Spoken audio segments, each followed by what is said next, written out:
뭐 하나 제대로 되는 게 없다. 빚은 늘어만 가고 일은 엉망이다. 열차의 기적 소리가 들릴 때마다 고향이 간절히 그리워진다. 데라야마 수지의 책을 버리고 거리로 나가자 중 한 구절이었습니다. 쳇바퀴 돌듯 매일 같은 하루를 보내는 사람들은 종종 이러한 절망감에 빠지게 되죠. 앞날에 대한 염려와 걱정으로 잠 못 들 때가 많습니다. 아직 닥치지도 않은 일들에 지레 겁을 먹으면서 말이죠. 그러나 때로는 우리가 상상하는 것보다 일이 수월하게 풀리는 경우도 있습니다. 500원의 공짜 복권이 당첨됐을 때 우리는 우리 생의 찰나 동안 기뻐할 수 있죠. 좋은 곡을 듣고 좋은 곳에서 좋은 사람들과 맛있는 것을 먹을 때에도 우리는 그 순간을 만끽하지요. 오늘 여러분은 어떤 사소한 충만함을 느끼셨는지요? 안녕하세요. 문장의 소리 DJ 최민석입니다. 네, 반갑습니다. 이 박수 소리 들으셨죠? 저희가 지난주에 이어서 이번 주에도 역시 앞으로 한국 문학의 미래를 책임질 든든한 친구들을 만날 시간입니다. 그래서 이번 주 작가의 방은 안양예고에서 또 하게 됐고요. 소설을 쓰고 있는 친구들을 모셨습니다. 먼저 잠깐 안양예고에 대해서 말을 하자면요. 안양예고는 걸출한 문인들이 굉장히 많습니다. 특히 안양예고에서 선생으로 지닌 문인들도 많고요. 그래서 선생과 제자 사이로 만나서 오랜 유대 관계를 지켜온 것이 안양예고의 특성이기도 합니다. 여하튼 저번 주에 이어서 이번 주에는 소설가를 지망하는 두 학생들과 이야기를 나눠보도록 하겠습니다. 김주희, 전혜린 학생 나왔습니다. 안녕하세요. 네, 안녕하세요. 네, 일단 자기소개부터 간단하게 부탁드립니다. 저는 안양예술고등학교 문해창작과 3학년 7반 24번 전혜린입니다. 네. 팬클럽이 나왔어요. 네? 팬클럽이 나왔어요. 네, 제가 시켰어요. 아, 역시 친구들한테 빵을 두둑하게 사줬는 모양이에요. 네. 그러면 이번에는 전혜린 학생에 이어서 김주희 학생은 또 어떠한 호응이 나올지 자기소개 부탁드립니다. 네, 안녕하세요. 안양예술고등학교에서 소설창작 전공하고 있는 3학년 김주희입니다. 아까 빵 사준 그 학생들이 저 학생들이네요. 결국은 같이 하는 걸로. 근데 전혜린 학생은 특이하게 자기 번호까지 얘기했어요. 나 자기소개하라는데 번호 얘기하는 사람 처음 봤어요. 내가 무슨 저기 선생님도 아닌데. 원래 그렇게 소개하세요? 저의 신상의 한 일부니까. 그렇죠. 번호가 신상의 한 일부니까 오늘 기대됩니다. 굉장히 독특한 학생들과 함께 얘기를 할 것 같습니다. 소설이 전공인 걸로 알고 있어요. 언제부터 이야기를 만들어내는 데에 흥미를 가지게 됐는지요? 누가 먼저 얘기할래요? 제가 먼저 할게요. 김주희 학생부터요? 네네. 저는 본격적으로 글을 쓰고 싶다고 생각한 건 중학교 1학년 때부터인데요. 중학교 1학년 때요? 네네. 너무 빠른데? 네, 그런데 저희 어렸을 때 저희 집이 텔레비전이 없는 거실에서 자라가지고 책을 읽으면서 자랐는데요. 그래서 어렸을 때부터 많은 책을 읽고 자라서 그러니까 나도 언젠가 글을 써보고 싶다는 마음은 늘 품고 있었던 것 같아요. 그렇죠. TV가 없으면 사람이 책을 보게 되죠. 요즘은 또 전화기 때문에 책을 안 보는 것 같은데 혹시 학생들도 스마트폰 쓰시는 건가요? 네. 스마트폰 쓰면 책 읽는 시간 좀 줄지 않나요? 네. 그렇죠. 저도 그래요. 셋 다 그런 걸로. 그러면 이걸 왜 물었지? 그러면 전혜린 학생은 어떻게 하다가 이야기에 흥미를 가지게 됐는지요? 좀 고민해봤는데 이 질문 받고 제가 초등학교 때 피아노 학원을 다녔어요. 네. 근데 사실 저는 피아노에 매우 재능이 없어요. 네. 그래가지고 선생님이 이제 다른 친구 봐줄 때 애들 데리고 피아노 다른 방 가지고 제가 막 거짓말로 얘기를 지어내는 걸 되게 좋아했어요. 거짓말을 좋아했다? 네. 왜냐면 제가 피아노 치는 재주가 없어가지고 좀 거짓말을 재밌게 하면 애들이 관심을 가져주니까 그래서 좋아했던 것 같아요. 애들의 관심을 사기 위해서 네. 거짓말을 하기 시작했다. 예. 그러다가 이야기를 만드는데 흥미를 느꼈다. 네. 이게 전형적인 그 유년기에 친구가 없었던 소설가들의 성장 배경이거든요. 저 친구 많은데. 그래요? 저도 어렸을 때 거짓말 만드는 걸 굉장히 좋아했어요. 전 지금도 종종 거짓말을 하곤 했는데 아무튼 소설가가 된 이후로는 거짓말을 밥 먹듯이 밥을 먹기 위해서 직업적으로 하게 되잖아요. 그러니까 오히려 사람이 또 솔직해지더라고요. 아무튼 뭐 그런 얘기를 나눠봤고, 혹시 여러분들 좋아하는 작가나 영향받은 작품이나 뭐 이 작가처럼 됐으면 좋겠다 그런 뭐 롤모델 같은 게 있나요? 네, 있어요. 전혜린 학생. 예. 아, 뭐지? 전공 수업 시간에 그 글 쓸 때 뭐 라이벌 얘기가 잠깐 나왔었는데 제가 아 지금 라이벌로 느끼고 있는 작가가 있나요? 잠깐만요. 오케이, 전혜린 학생의 라이벌은 누군가요? 그러면? 아니, 그래서 제가 우스갯소리로 네. 이게 박완서 작가님이라고 네. 그렇게 박원서 선생님을 라이벌로 생각했는데 네. 아 이거 네, 그렇죠. 애들 웃으라고 한 번 했는데 그게 엄청 실없는 얘기는 아니에요. 그 박완서 작가님 아 라이벌이 아니라 되게 존경하는 게 되게 글을 읽으면 이야기꾼이라는 게 느껴져가지고요. 박원서 선생님 이야기꾼이다. 네, 그런 네. 입담을 담고 싶고 되게 문학적 미학이나 대중한테 사랑 둘 다 두 마리 토끼를 다 잡았잖아요. 네, 그래서 그렇죠. 저도 그런 소설가가 되고 싶어요. 아 그렇습니다. 예. 그러면 김주희 학생은 어떤가요? 나는 왠지 김주희 학생은 나는 롤 모델 없어. 내가 최고인데 날 따라해야지 이런 느낌일 것 같은데 아닙니까? 예.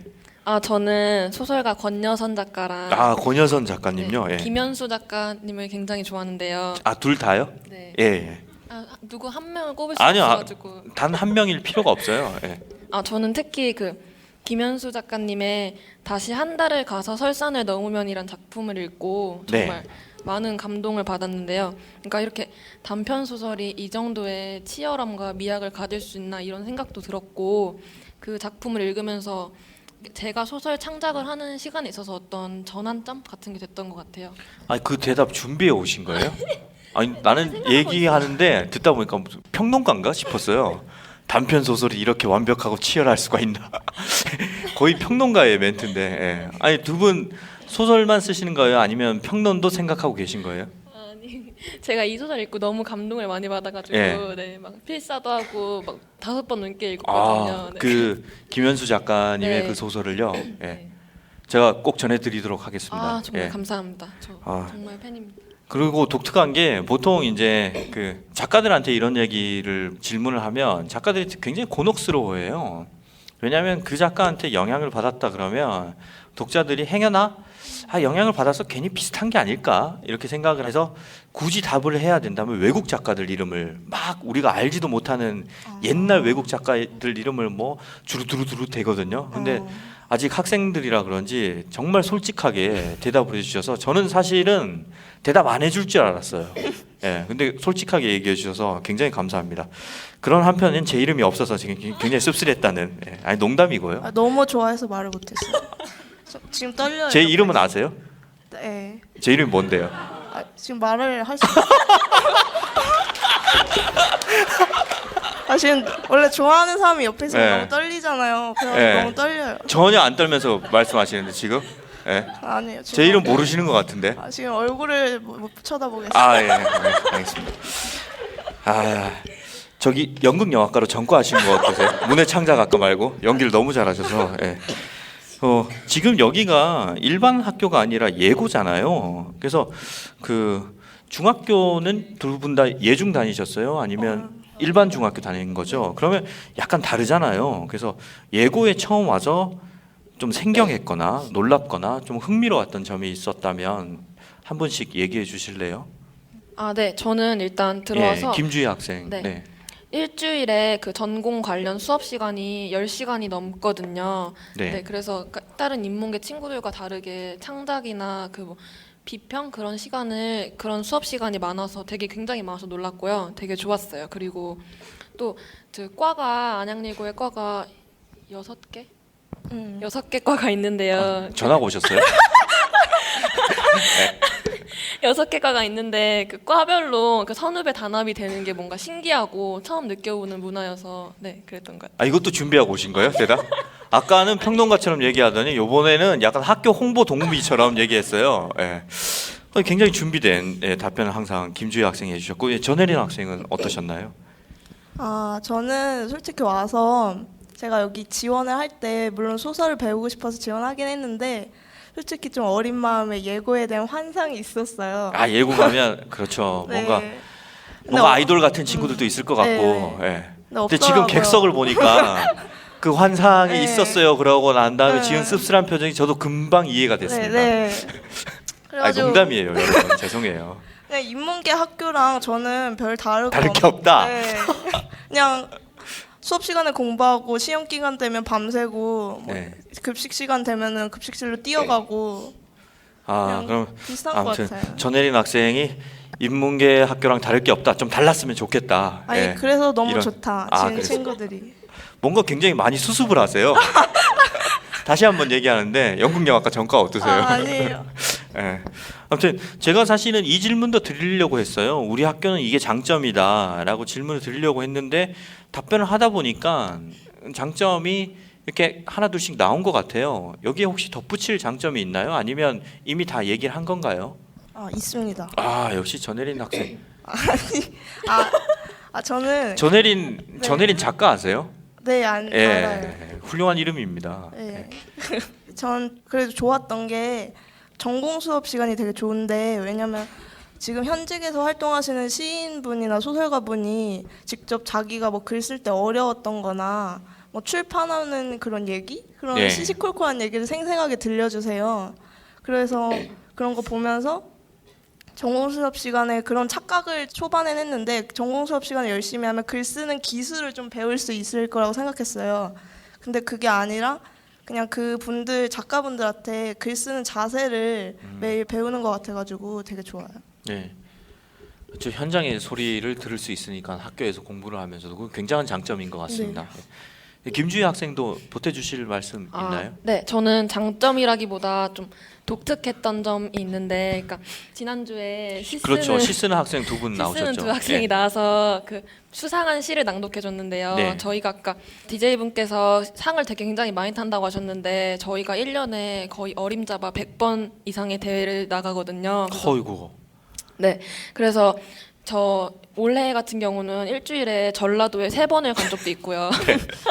네, 이렇게 전국 팔도를 돌아다니면서 대회를 다니는데 이렇게 버스를 함께 빌려서 가거든요. 네. 근데 왕복 10시간씩 길이 밀리면 막 10시간씩 이렇게 버스에서 함께 친구들과 지내는데 약간 메이저리그 야구 선수 같은 느낌이에요. 아, 네. 네, 거의 네. 그런 서부에서 그렇죠. 야구 게임 하고 네, 네, 이제 네. 동부로 넘어가고. 예. 네, 막 길이 밀릴 땐 휴가철 같은 때는 막 10시간, 11시간씩 버스에 친구들과 있는데 그러니까 상을 타고 못 타고를 떠나서 굉장히 저희 학교만 할 수 있는 그런 독특하고 즐거운 경험인 것 같아요. 네. 그렇죠. 그 버스 안에서 친구들과 추억도 쌓일 거고 뭐 냄새 나는 친구들 멀리하기도 하고 예.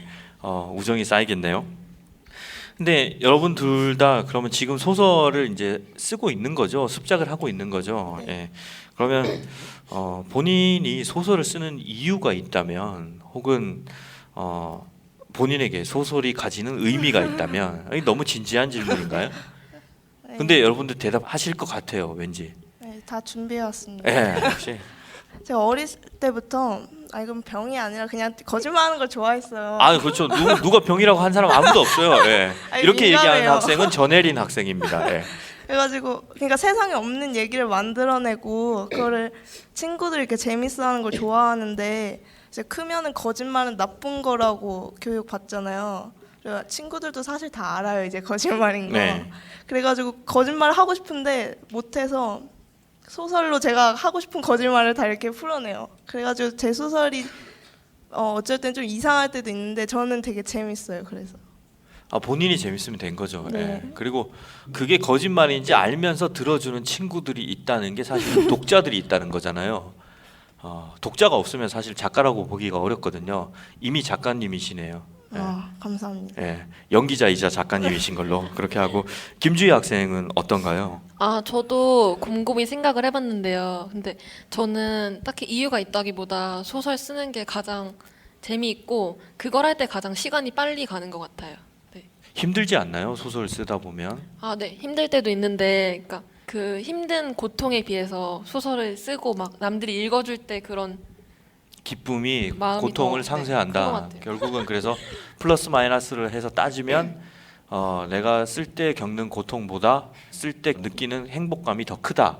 그런 네. 말씀인 그러니까 거죠. 쓸 때보다 쓰고 나서. 쓰고 제가 나서 제 쓸 소설 때는 읽을 기쁘지 때, 않다. 제 소설 읽을 때. 쓸 때도 기뻐야 되는데. 이거. 네. 그럴 때도 있겠죠. 예. 네. 사실 두 분들은 뭐 이 자리에 계신 분들도 다 그렇지만 다른 사람들보다 좀 더 빨리 진로를 택한 거나 다름없잖아요. 혹시 일반 고등학교를 가지 않은 것에 대한 뭐 후회 같은 건 없는지요? 아니면 예고에 들어와서 뭐 이런 점은 힘들었다, 아니면 이런 점은 적응하기 좀 곤란했다, 그런 거라도 있으면, 아니면 다 좋다면 그냥 다 좋다고 얘기해도 돼요. 예. 후회를 조금 했어요. 한 0.1%? 예. 0.1%? 안 한 거나 다름없네요. 0.1%면. 아니 그러니까 학교 생활은 재밌는데 그 안양예고 문예창작과라고 하면 좀 편견을 가지시는 분들이 많아요. 어떤 편견을 가지고 있다는 얘기죠? 좀 아무래도 저희가 대회를 많이 나가다 보니까 네. 안양예고 친구들은 정말 문학을 좋아하는 게 아니라 백일장에서 상 타기 위해서 그냥 글 쓰는 거다. 아, 그런 기술적인 네, 면을 네, 네. 추구한다. 네. 그렇게 편견을 가지시는 분들이 많은데 거기에서 바로 아니에요라고 말하고 싶은데 그냥 늘 이렇게 좀 꾹 참고 있는데 사실은 아니라는 거 알아주셨으면 예. 좋겠습니다. 전 그건 명백한 편견이라고 생각합니다. 여러분들이 백일장을 위해서 이 3년 동안 지금 학교 오니까 굉장히 덥더라고요. 네. 굉장히 덥고 건물도 오래됐는데 백일장만을 위해서 여기 와서 공부할 수는 없는 거죠. 문학에 대한 열정이 있어서 왔다고 저도 그렇게 생각을 해요. 예. 그 김주희 학생은 저는 지금은 안 그런데 1학년 때는 좀 많이 힘들었어요. 근데 그게 예술고등학교다 보니까 전공 시간이 정해져 있고 그 일주일에 써야 하는 소설의 양이라고 해야 되나? 그러니까 그런 과제 같은 게 학교다 보니까 분배되잖아요. 네. 그래서 매주 일정량의 소설을 써내야 되는 거군요. 네, 꼭 정해져 있다기보다 그 학교 특성상 그 네. 과제를 내야 하고 점수를 매겨야 하고 이런 게 있잖아요. 그래서 중학교 때 같은 경우는 그냥 제가 쓰고 싶을 때 쓰고 안 쓰고 싶을 때 안 썼는데 여기 고등학교에 와서는 그러니까 별로 쓰고 싶지 않을 때도 뭐 과제나 점수 같은 걸 위해 써야 할 피치 못할 상황 같은 게 있었는데 그럴 땐 좀 많이 힘들었던 것 같아요. 아니 저는 대답을 듣다가 놀라운 사실을 알았어요. 김주희 학생은 그러니까 예고에 오기 전에 중학교 때 누구도 시키지 않았는데 그냥 혼자서 소설을 썼단 말이에요. 마이크를 안 대고, 이게 라디오라서 마이크를 안 대고 고개를 끄덕이면 정적이 그런 줄 알아요. 아, 네네. 아니 그러면 중학교 몇 학년 때 혼자서 그렇게 쓴 거예요?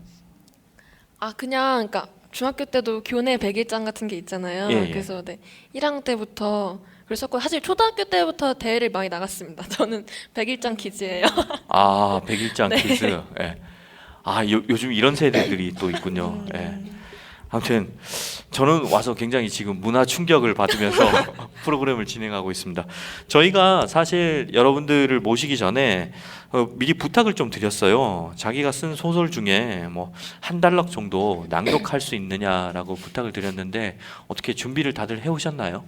네. 네, 역시 쿨하게 김주희 학생이 뭐 당연하죠. 그 정도야 뭐 당연히 해오는 게 아니냐 이런 표정으로 대답을 하셨고, 그리고 두 분 다 지난주에 걸쳐서 지난주에 시 쓰는 학생들도 까만 뿔테 안경 끼고 나왔거든요.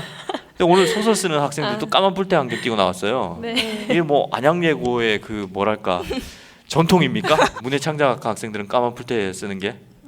그러게요. 역시 노련하시군요. 그러게요라고 해서 내가 이 질문을 왜 드렸는지 모르겠는데 아무튼 그러면 누구부터 낭독을 해주실래요? 전혜린 학생 먼저. 네. 괜찮은가요? 그러면 네. 잠깐 이 소설의 제목과 어떤 내용인데 요 부분이다라고 간략하게 소개를 하고 낭독을 해주시도록 하죠. 제가 사실 낭독하는지 모르고 네. 그럼 더 멋있는 작품을 가져왔을 텐데.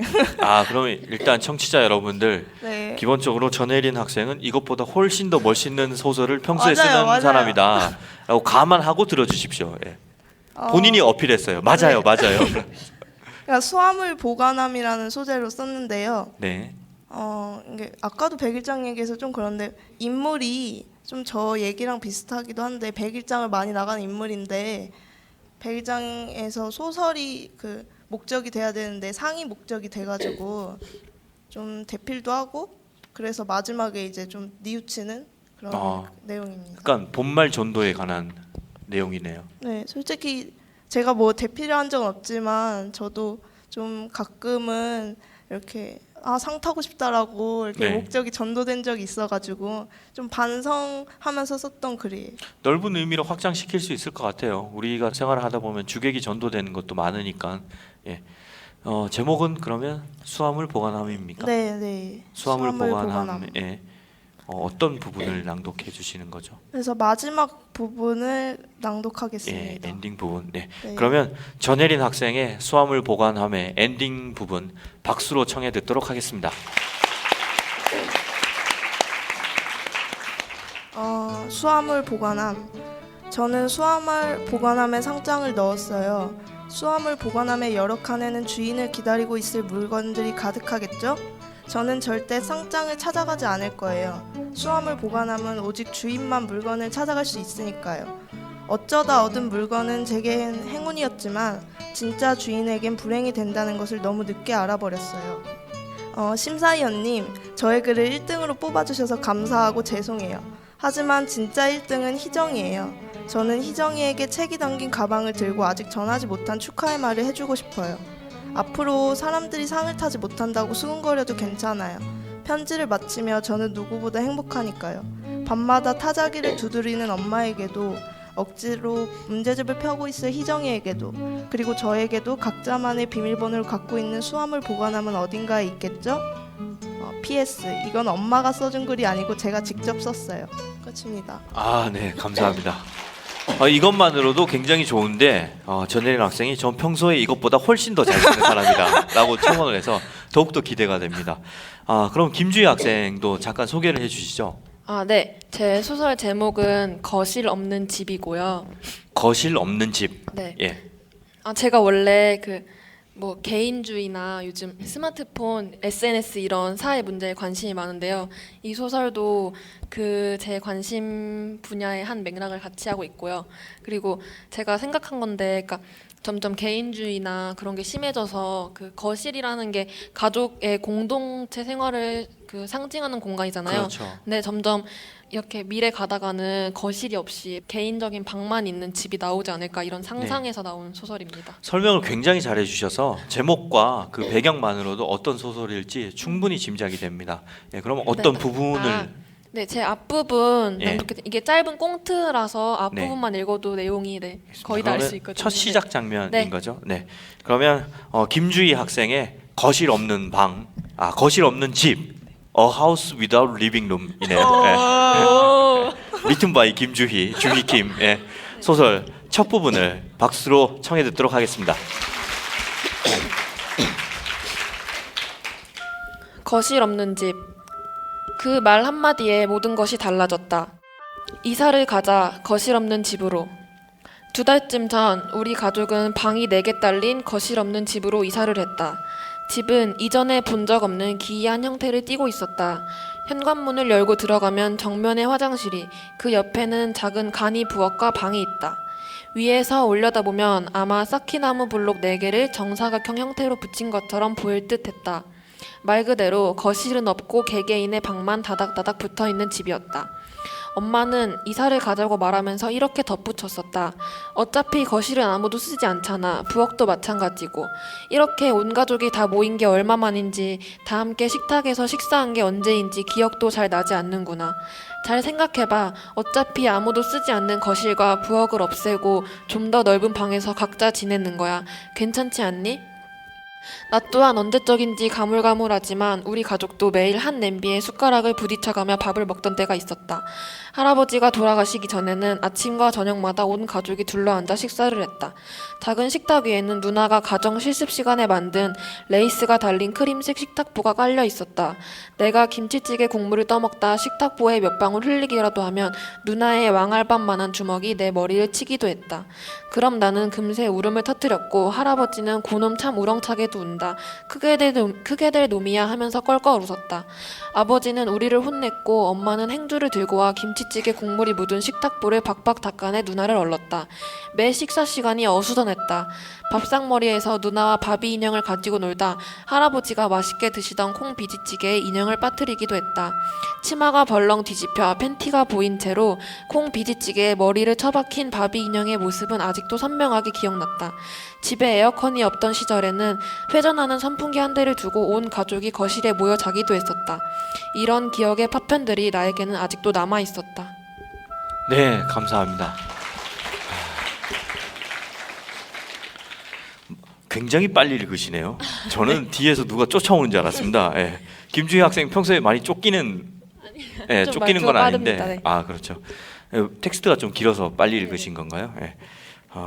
소설 그 내용 그 첫 장면만으로도 예, 네. 굉장히 내용이 잘 전달되는 것 같고요. 네. 김주희 학생은 그 굉장히 사회성 짙은 소설을 쓰시는 네. 것 같아요. 예. 네. 앞으로 또 작품을 통해서 제가 만나 뵙기를 기대하도록 아, 네, 하겠습니다. 감사합니다. 사실 제가 지난주에도 그런 얘기를 했는데 각자 소설을 쓰고 시를 쓰고 자기가 만족을 한다면 저는 그 사람은 작가라고 생각을 하거든요. 근데 사람들이 작가라고 부르고 부르지 않는 단지 차이점이 있다면 그 사람이 나보다 조금 일찍 태어났고 그 사람이 나보다 먼저 데뷔를 했다는 정도일 거라고 저는 생각을 해요. 물론 뭐 인생 경험이 좀 더 있거나 그런 거는 차치하고서 말이죠. 그렇다면 여러분들은 어떻게 보면 같은 작가인 거죠. 여기 후배 작가고 선배 작가고 예. 연출을 하는 PD는 이제 시를 쓰고 진행을 하는 저랑 우리 구성 작가인 차현지 작가는 이제 소설을 쓰는데요. 지금 이미 작가이긴 하지만 데뷔를 할 거잖아요. 그러면 현역 작가들에게 궁금한 게 있을 수도 있다고 생각이 돼요. 혹시 궁금한 게 있다면 없으면 괜히 만들어내지는 말고요. 아, 아니에요. 네. 예. 질문해도 돼요? 예. 저는 궁금한 게 아까도 말씀드렸는데 저희는 이렇게 과제를 받아서 글을 쓰기도 하고 쓰고 싶을 때 쓰기도 하고 그렇잖아요. 근데 제가 글 쓰다가 문득 든 생각인데 작가분들은 막 누가 쓰라고 독촉하거나 그러지 않고 그러니까 하루에 자기가 얼마 정해놓고 글을 쓰는지 아니면 그냥 쓰고 싶을 때 쓰는지 네, 궁금합니다. 그거는 다른 사람을 불러서 대답하기도 못하고 그러니까 그냥 제가 대답을 할게요. 네. 작가마다 달라요. 그러니까 누가 쓰라고 해서 쓰는 그렇게 시키는 사람은 없죠. 선생님이 없으니까 기본적으로 자기가 쓰고 싶은 걸 쓰는데 그런 거를 이제 전작이라고 합니다. 전작 소설이라고 하죠. 그렇게 쓰는 작가들이 있고요. 반면에 이제 시키는 건 아니지만 부탁을 받아서 쓰는 경우가 있죠. 그거는 이제 청탁 소설이라고 하죠.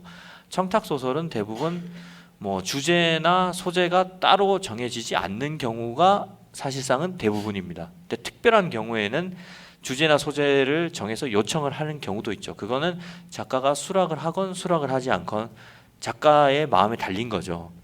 그래서 결론적으로는 현업 작가들은 자기가 선택을 해서 쓰는 겁니다. 자기가 쓰고 싶은 이야기가 있으면 청탁을 받지 않더라도 그냥 쓰고 나중에 청탁이 오면 그거를 이제 주는 경우가 있고 아니면 청탁을 먼저 받아서 쓰는 경우도 있는 거죠. 아무튼 이래나 저래나 매일 시간을 정해놓고 꾸준히 쓰는 거는 누구나 다 그렇게 해야 되는 겁니다. 예. 감사합니다. 아유 뭐 감사할 것까지요. 저는 뭐 다 대답을 해야죠. 전혜린 학생은 네, 저는 제가 아주 좋아하는 최민석 소설가님께 드디어 제 이름 어디서 아니에요. 갑자기 찾으신 거예요? 아니에요. 네. 저 알고 있었어요. 근데 너무 떨려서 말을 못했어요. 전혀 안 떨면서. 네. 궁금한 게 있는데 네. 언제부터 이렇게 문학을 쓰게 되셨는지 그런 게 궁금하고 개인적으로 또 뭐지? 여기 저 말고도 이렇게 글을 쓰는 청소년들이 많은데 네. 그런 청소년들한테 좀 조언 한마디 조언 해주세요. 제가 나도 고군분투하는데 고군분투하고 있는데 내가 무슨 조언이야. 저는 사실 여러분들처럼 일찍 깨닫지 못했어요. 문학의 매력을 일찍 깨달았더라면 저도 여러분들처럼 이렇게 일찍 작품을 읽고 공부를 했을 텐데 저는 인생을 좀 낭비를 한 다음에 30대에 접어들어서 회사를 그만두게 되었는데 그때 제가 가진 거는 사실 뭐 노트북 한 대밖에 없었어요. 그래서 노트북 한 대로 할 수 있는 게 무엇이 있을까 생각을 하다가 이야기를 만들자라고 생각을 해서 이제 소설을 쓰게 되었고요. 그렇게 굉장히 단순한 이유로 시작을 했는데 쓰다 보니까 이게 굉장히 재밌는 거예요. 굉장히 힘들면서 재밌더라고요. 그 안에서 제가 뭐 마음에 안 드는 사람을 이름만 살짝 바꿔서 죽일 수도 있고 마음에 드는 사람을 또 이름을 또 살짝 바꿔서 뭐 애정 고백을 할 수도 있고 그래서 책이 나오면 사실 이거 널 위해서 쓴 거야 이렇게 할 수도 있는 거잖아요. 그래서 소설 쓰는 일이 굉장히 매력적이다라고 느껴서 지금은 뭐 그럭저럭 열심히 쓰려고 하고 있고요. 여러분들에게 사실 제가 뭐 조언을 드릴 만한 그런 처지는 못 되고요. 그냥 함께 하고 싶은 얘기가 있다면 자기가 쓰고 싶은 이야기를 쓰는 게 가장 매력적인 것 같아요. 그러니까 눈치를 보기 마련이잖아요. 야, 요즘 사람들은 이런 이야기 안 읽어. 야, 요즘 사람들은 이런 이야기를 좋아해. 이런 작품이 뜨는 거야. 이렇게 써야 데뷔를 할 수 있어. 그런 거는 굉장히 부차적인 문제고요. 근원적으로는 자기가 가장 쓰고 싶은 이야기를 쓸 때 그 사람의 잠재력이 온전히 구현됩니다. 그 사람이 쓰고 싶은 이야기는 다른 사람이 아무리 따라 한다고 해도 절대 그 색깔을 살려낼 수가 없습니다. 그래서 정말 자기가 쓰고 싶은 이야기, 나만의 이야기를 쓰는 게 진짜 작가로서의 색깔을 가지는 게 아닐까, 그렇게 감히 생각을 합니다. 네, 답변이 됐습니까? 네, 네. 너무 멋지세요. 아유, 부끄럽습니다. 예. 아무튼 이렇게 해서 저희는 사실 얘기를 굉장히 길게 나누고 싶은데 시간이 한정돼 있어서 이 자리에 있는 친구들 또 끝나면 약속도 있을 거고, 그래서 어느덧 마지막 질문으로 이렇게 왔어요. 그래서 제가 마지막 질문을 드릴 텐데 이 마지막 질문에 관련된 답을 해도 되고, 아니다, 나는 지금 발언 기회가 이번밖에 없으니까 그냥 내가 하고 싶은 말이 이거다 라고 해서 하고 싶은 말을 해도 됩니다. 아무튼 저는 질문을 드릴게요. 자기의 각오와 미래의 독자들에게 한마디를 한다면 네. 누구부터 할까요? 김주희 학생부터. 아, 네. 네. 아, 역시 쿨하게 다 준비됐어, 이런 마인드야. 아니, 이거 각오를 네. 한마디 생각해 오라고 하셔가지고 네. 생각을 해왔는데, 그러니까 제가 또 김현수 작가님 얘기를 하게 되는데, 네. 그 김현수 작가님께서 어떤 강연에서 얘기해 주신 건데, 그 사무엘 존슨이라는 소설가가 한 말인데요. 그 노력 없이 쓰인 글은 감흥 없이 읽힌다고, 이게 제 창작 공책 맨 앞장에 붙어 있거든요, 매일. 네. 네, 그래서 저도 소설을 쓸 때 늘 노력하고 치열하게 써서 독자들한테 감흥이 되는 글을 쓰고 싶습니다. 아, 굉장히 멋진 대답이네. 네, 기대됩니다. 우리 또 김주희 아니, 죄송합니다. 김주희 학생 얘기 들었고 전혜린 학생. 네. 저는 앞으로도 소설을 계속 쓰고 싶은데 소설을 쓸 때 늘 소설의 목적이 소설이 되는 그런 소설가가 되었으면 좋겠고요. 또 제가 이제 좀 있으면 그 3학년이라서 졸업을 하는데 우리 반 친구들이랑 이제 남은 시간 즐겁게 보내고, 좀 슬프네요, 헤어진다니까. 아직 뭐 2학기가 남아 있는데요. 네, 네. 맞아요. 근데 좀 슬퍼가지고 애들한테 늘 고맙다는 얘기 하고 싶었어요. 갑자기 연기를 정말 잘하는 것 같아. 네, 아무튼 이렇게 2주 동안 저희가 풋풋하지만 결기가 묻어나는 여러분들의 목소리로 듣고 또 글도 읽으면서 저는 한껏 충만해지는 기분이 들었습니다. 여러분의 진심과 열이 살면서도 계속 간직하시길 바라고요. 고맙습니다. 고맙습니다. 한마디씩 하세요. 고맙습니다. 감사합니다. 네, 감사합니다. 저 하늘 한가운데 내가 보여 바람 닮은 새처럼 날아오를래 저 너머 그곳에 내가 숨겨놓은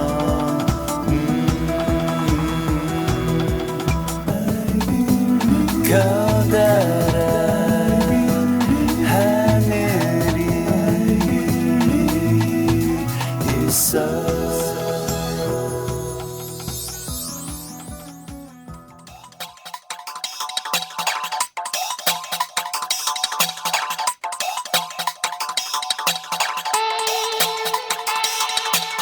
네, 지난주에 이어서 오늘도 역시 특별한 분, 아주 걸출한 래퍼 한 분을 다시 모셨습니다. 예고 특집이죠. 볼륨 2, 오늘 안양 예고 특집 볼륨 2에서 이번 주에도 여러분들과 함께 솔직 담백한 이야기를 해볼 텐데요. 래퍼 제리 K 자리에 나오셨고요. 네, 반갑습니다. 네, 한 주 동안 힘든 일 있으셨나요? 목소리가 굉장히 다운이 됐어요. 저보다 지금 듣고 계신 분들이 좀 힘들어하시는 것 같아요. 아닙니다. 이 학생들은 가슴이 너무 저보다 바쁘실걸요? 속에서 굉장히 뜨거운 열정을 가지고 계신 분들입니다. 네. 네, 그리고 이분들은 사라질 듯 하면서도 사라지지 않는 저희 문장의 소리의 영원한 고정 게스트이자 문장의 소리의 실질적인 거목이시죠. 김봉현 음악평론가 자리에 모셨습니다. 네, 안녕하세요. 반갑습니다. 네, 안녕하세요. 네. 네, 한 주 동안 어떻게 지내셨나요? 한 주 동안 뭐 휴일 없이 뭐 계속 일하며 지냈고요. 아 허슬 하드 하면서. 네, 뭐 지난주보다 굉장히 날씨가 풀린 것 같아서 네. 오늘 추워서 제가 오리털 파카를 입고 올까 하다가 그냥 아 그래서 이렇게 털이 많은. 네, 그렇습니다. 예. 예. 지금 보면 네. 굉장히 털이 많아요. 아 예. 몸에도 털이 많은데 네, 옷에도 넘어가시고요. 털이 많아서. 네. 그리고 또 네. 애석하게도 저희가 또 사정상 마이크를 바꿔드리지 못했어요. 그래서 오늘도. 지난주에 이어서 굉장히 네. 이 얼굴에 비해서 작은 마이크로 고군분투하고 이게 지금 계신. 소리도 작은 것 같아요. 이게 예, 소리도 좀 좀 작고. 예. 아니 김봉현 씨 목소리가 커서 그 정도면 적당할 것 같아서 알겠습니다. 작은 걸로 준비했습니다. 아무튼 지난주에 저희가 이제 제리 케이 씨의 곡을 한 곡 듣고 마무리를 지었잖아요. 네. 사실 굉장히 명곡이었어요. 감사합니다. 그래서 이번 주에도 이제 제리 케이 씨의 명곡을 계속 들으면서 또 음악에 대한 얘기를 나눠보려고 하는데요. 본인 노래 중에서 그 문학성이 짙다고 판단하는 노래 가사가 있다면 네. 어떤 곡이 있는지. 아 글쎄요, 그 문학성이라는 범주에서 어떻게 해야 되는지 어떻게 판단해야 되는지 저도 잘 모르겠긴 한데 당황하셨어요? 네, 네, 네, 예, 굉장히 네, 네. 그 일단 이렇게 저는 서사성이 있는 가사를 쓰는데 강한 래퍼로 알려져 있기 때문에 그런 면에서 보자면 뭐 마왕 파트 2라든지 아니면 Who Killed Him 이런 약간 아니면 No More Cry 이런 약간 사회적인 면을 고발하는 곡들을 들어보시면 제가 약간 이야기들을 쭉 풀어놓은 랩으로 풀어놓은 곡들이거든요. 그런 마감 것들을. 파트 2와 마왕 파트 2요. 파- 마감 아니고요. 아, 네. 마감? 아, 제가 너무, 네. 하도 소설을 쓰자 네. 보시니까 마감 지금 너무 하시다 제가 보니까. 마감 너무 많이 해서 네. 아니, 지금 인생을 마감해야 될 것 아, 같거든요.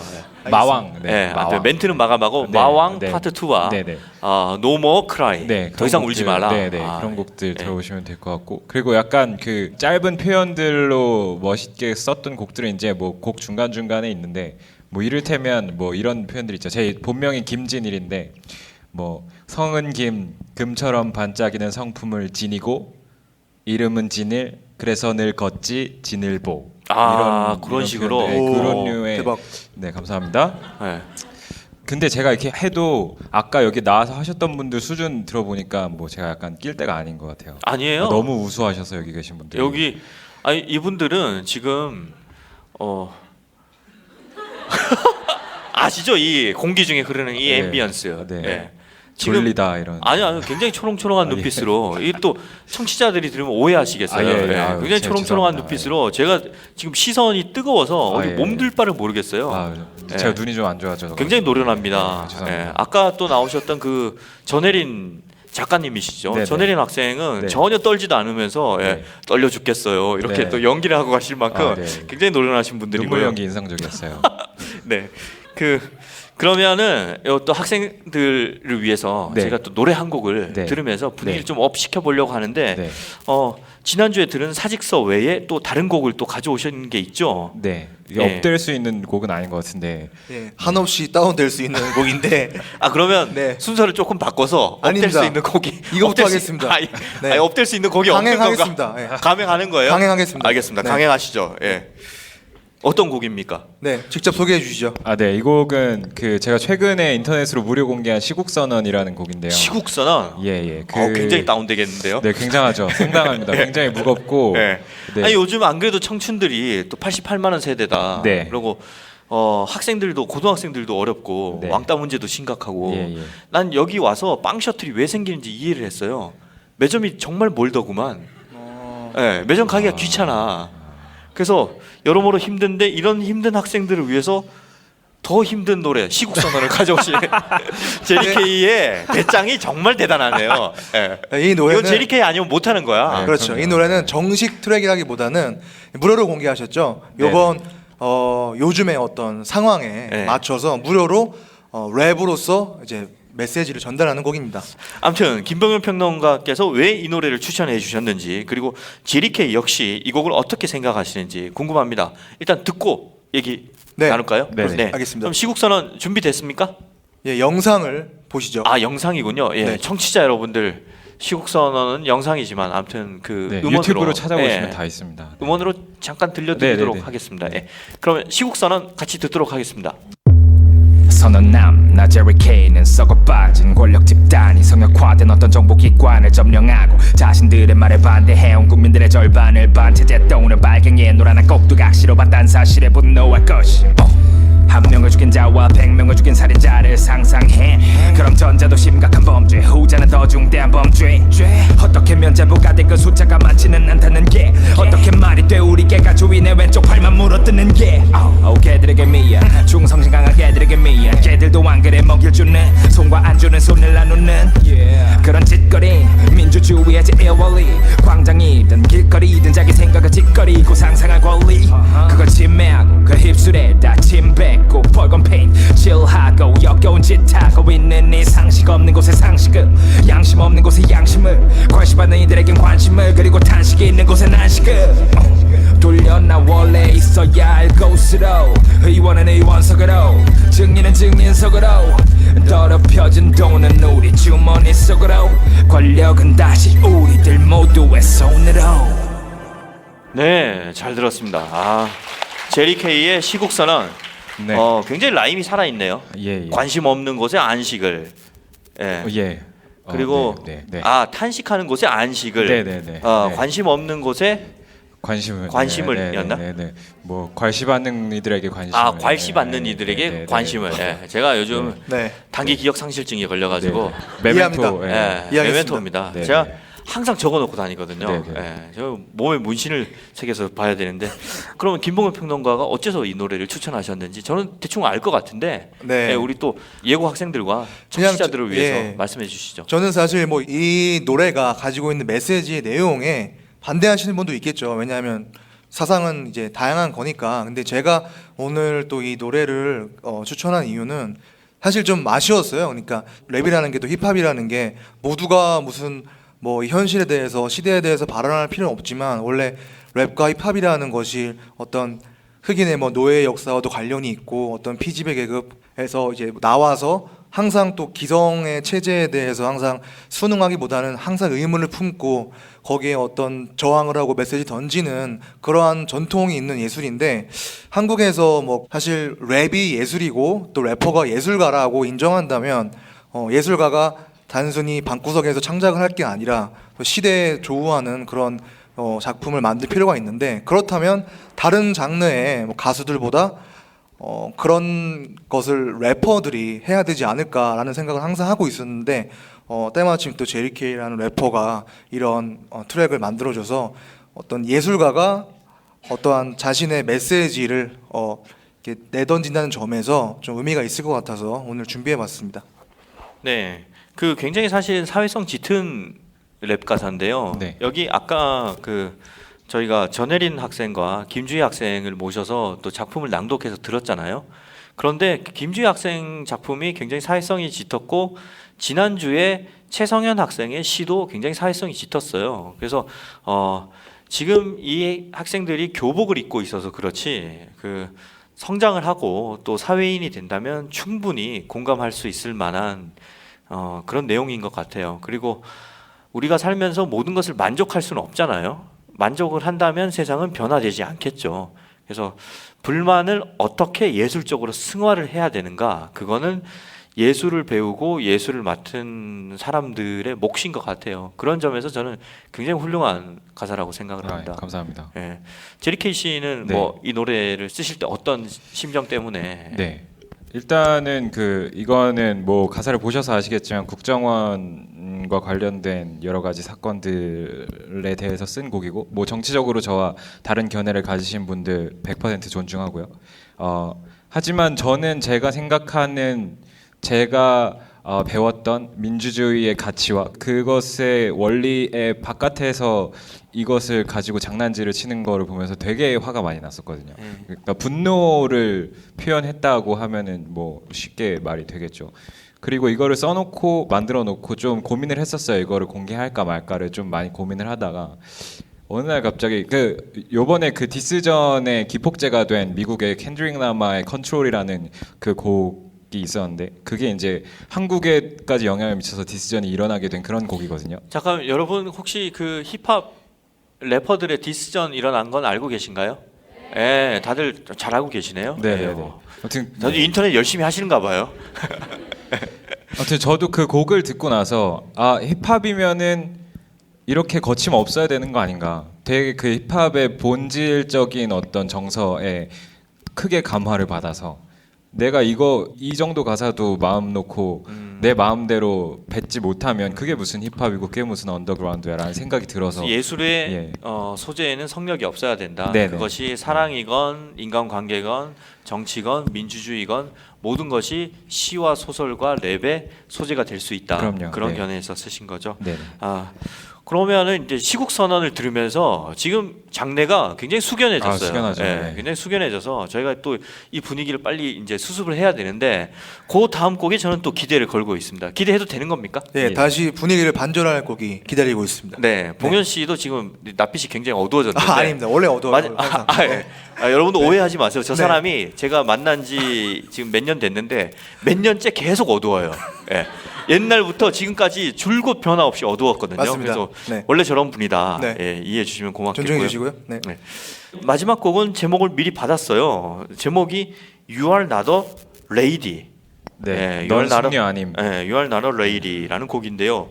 이 곡을 들으면서 아직 10대인 여고생들이 대학에 가게 되면 만약에 대학에 가게 된다면 아끼는 오빠가 해주는 조언이라고 생각하고 꼭 한 번쯤 들어봤으면 싶은 곡이었다라고 우리 차현지 작가가 저한테 얘기를 해줬어요. 네. 예. 일단 이 곡 듣고 난 다음에 얘기를 네. 할까요? 네. 일단 뮤직비디오 1절까지 있는 타이포 뮤직비디오를 보시겠습니다. 네.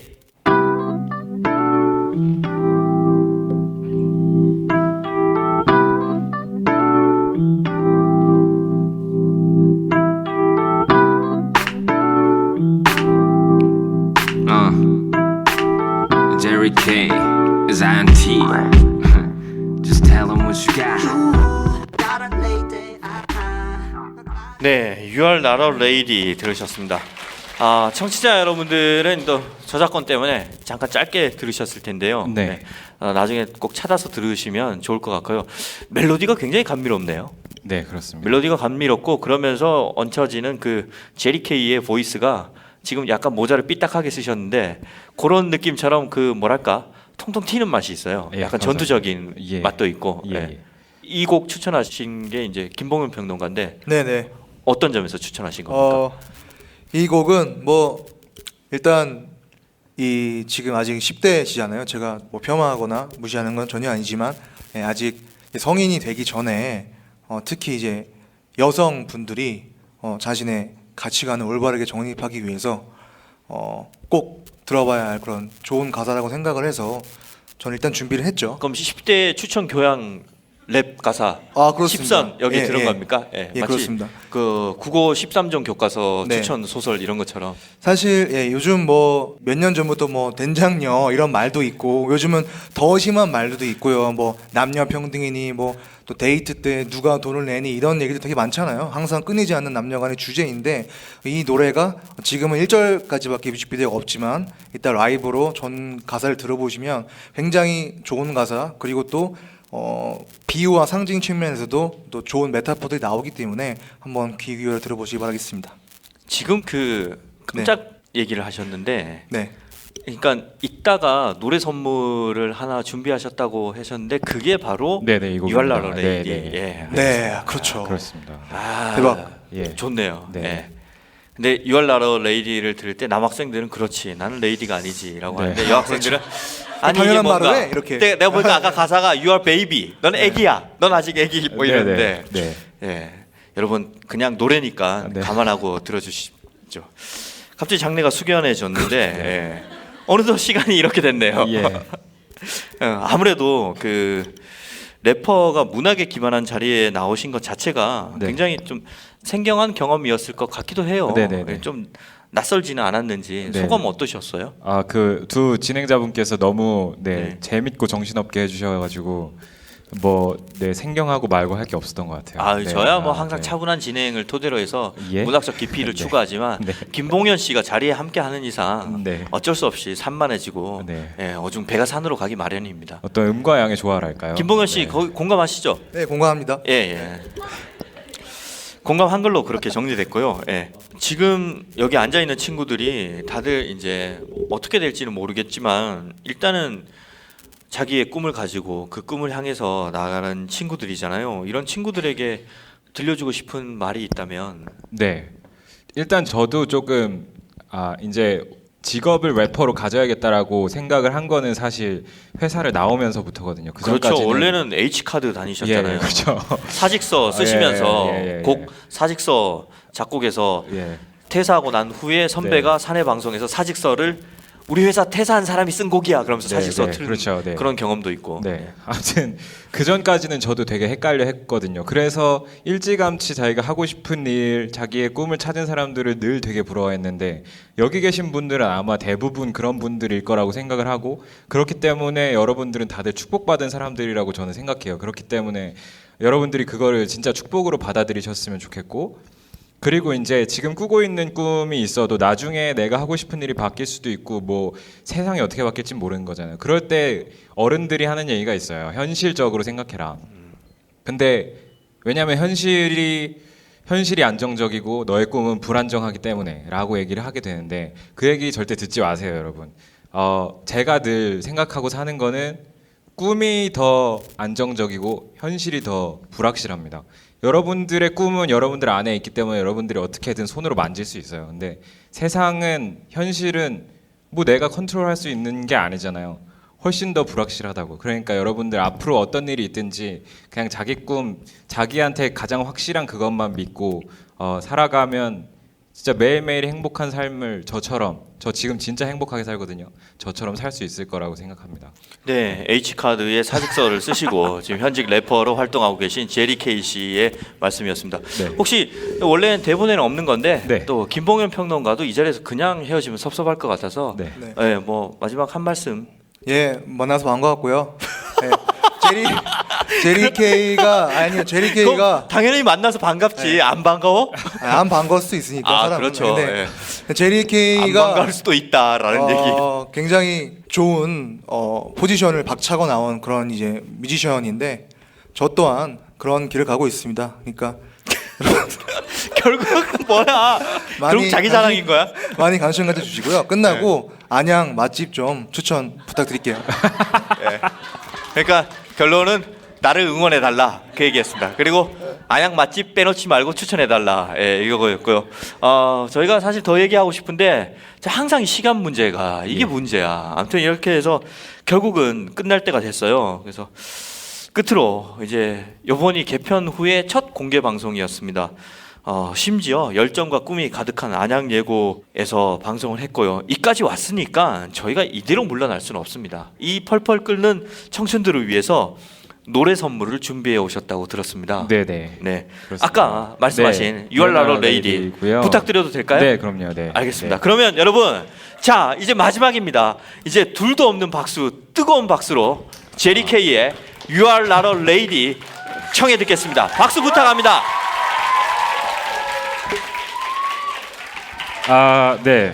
아무튼 여러분들 제가 진짜 학교 끝나고 뭐 하고 이런 거 저도 되게 싫어하거든요. 근데 여러분들 고마워요. 진짜 이렇게 남아주셔서 감사하고 제가 뭐 여기서 막 보통 힙합 공연처럼 막 이렇게 못해요. 여러분들 이렇게 이런 분위기이기 때문에 그냥 조곤조곤 제가 뭐 나이는 이제 30이지만 대학생 오빠가 니네 이렇게 커야 돼라고 얘기해 준다라고 생각하고 이거 조명이 되네요. 저한테 굉장히 세네. 그렇게 생각하시고 들어주세요. 네. 곡 주세요. 스탠드업 해도 돼요. 네, 뭐 해도 되는데 귀찮을 네. 거예요. 그냥 편하게 들어주세요. 편하게. 저도 편하게 할 테니까. 네, 곡 주세요.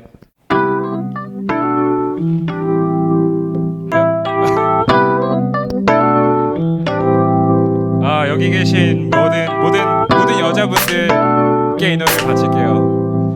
남자분들 어쩔 수 없어요. 뭐 여자로 태어나든지. 나란 lady 넌 아직 모르는 게 많아 Look around shawty 주위를 둘러보면 갇힌 것들이 꽤 많아 감사합니다. 네, 제리 케이였습니다. 다시 한번 박수 부탁드립니다. 역시 호응이 굉장히 좋네요.